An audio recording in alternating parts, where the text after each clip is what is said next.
40 degrees, the heat is relentless. Here, the dry season lasts for up to 7 months. Desperate, the troop look for anything that might contain water. Hidden in some trunks, there is a little water, left over from the last rains. But reaching it is a real monkey puzzle.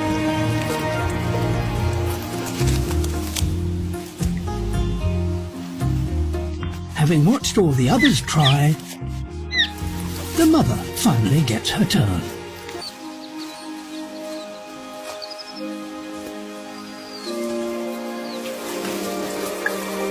Her tail acts like a sponge, soaking up any water that has collected in the trunk. It's a life-saving lesson, and one the rest of her family quickly learn.